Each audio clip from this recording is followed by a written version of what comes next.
Bisa dijelasin langsung Bang, hari ini Hasil sidang hari ini seperti apa Bang mungkin? Ya, jadi hari ini sidang keempat Faris RM sebagai terdakwa dalam kasus penyalahgunaan narkotika. Pada hari ini juga sudah ada dua saksi yang meringankan, yaitu teman-temannya Bang Faris RM. Mereka adalah para musisi yang banyak sekali mengetahui mengenai latar belakang seorang Faris RM, baik kepribadiannya, baik karakternya, baik tingkah lakunya, baik keahliannya dalam bermusik, baik kemampuannya mencipta lagu, dan juga mengenai tingkat popularitas beliau. Yang mereka belum paham adalah mengenai keterlibatan beliau dalam penggunaan narkotika selaku pengguna ya. Tapi mereka para saksi pernah menjenguk seorang Faris RM di tempat rehabilitasi di Lido. Jadi di sana saling ngobrol lah, memang Bang Faris ini memang kecanduan atau ketergantungan. Kalau kecanduan itu biasanya ganja, candu kan. Kalau ketergantungan itu biasanya sabu-sabu, tergantung gitu kan. Ada lagi tergantung yang lain kita nggak tahu ya.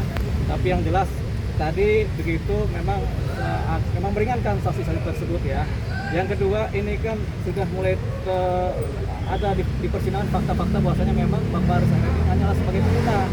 Karena untuk bicara sebagai pengedar nggak ketemu, bukti-bukti saksi-saksi nggak ada, memang nggak ada begitu. Jadi memang dia adalah pengguna, terbukti dengan adanya tindakan membeli barang ini, narkotika ini kepada pihak lain kan gitu. Jadi dia hanyalah sebagai pengguna.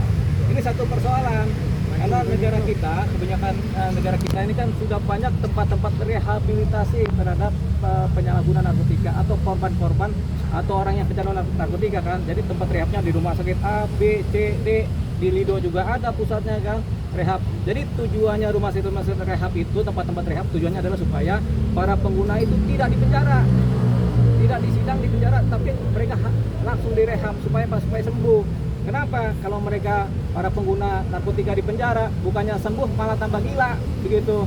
Jadi memang harapannya dibikinlah tempat-tempat rehab ini supaya ada tempat pemulihan dari ketergantungan narkotika, pemulihan dari ketergantungan kecanduan. Jadi itulah fungsinya. Makanya kebijakan negara, siapapun yang menggunakan narkotika sebagai pengguna itu sekarang dianggap sebagai korban, dan ketika pun tertangkap sebagai pengguna seharusnya langsung direhab, bukan disidang.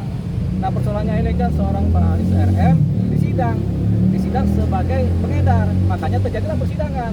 Padahal sebenarnya kalau lebih teliti dia hanya menggunakan, terbukti di persidangan dia hanya menggunakan. Makanya ini adalah satu aktivitas hukum yang agak berlebihan terhadap diri seorang Faris RM. Kenapa? Karena dia bukan pengedar tapi disidang sebagai pengedar. Padahal setelah terbukti di fakta-fakta persidangan dia hanyalah sebagai pengguna. Harusnya ketika di penyidikan atau penyelidikan dia terpantau dia sebagai pengguna, apalagi sudah ada kronologis kan, dia berapa kali menggunakan, tertangkap tangan menggunakan kan, itu kan kronologis. Sudah ada juga rehabilitasi, itu kan juga kronologis. Harusnya pihak penyidik di Polres atau dimanapun juga di jaksa harusnya udah peka ini, langsung saja direhab, diajukan ke BNN untuk direhab, nggak perlu disidang. Karena disidang itu buang-buang waktu begitu, buang-buang tenaga, buang-buang pikiran, pengacara juga suruh kerja kan begitu. Jadi ini kita harapannya terhadap pengguna narkotika hanya kasus inilah yang terakhir yang disidang. Selebihnya kalau ada pengguna narkotika kedapatan hanya sebagai pengguna ya langsung direhab, karena tempatnya udah banyak. Ingat apa tadi, yaitu untuk memulihkan seorang pengguna tempatnya adalah direhabilitasi, bukan di penjara. Kalau di penjara yang ada tambah gila, itu dia kuncinya. Makanya itu kuncinya. Jadi harapannya tidak ada lagi pengguna narkotika yang kemudian di penjara atau disidang sebagai pengguna. Itu dia.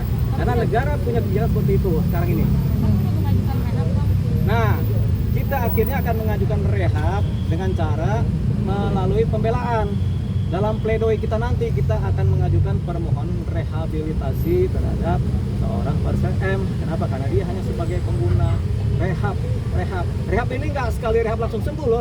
Masih ada 10-50% tingkat kecanduan yang di kepala. Ya, ini juga harus direhab lagi. Mungkin 2-3 kali rehab ini seorang Faris RM karena sudah lama kecanduan kan. Itu kita juga kalau kecanduan juga rehabnya bisa 10 kali kalau kita mah. Ya. Oke. Bang, thank you Bang. Cukup. Jelas semua ya.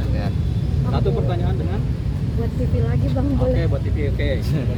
Udah nih, mau nih, nggak apa-apa nih. Bangun.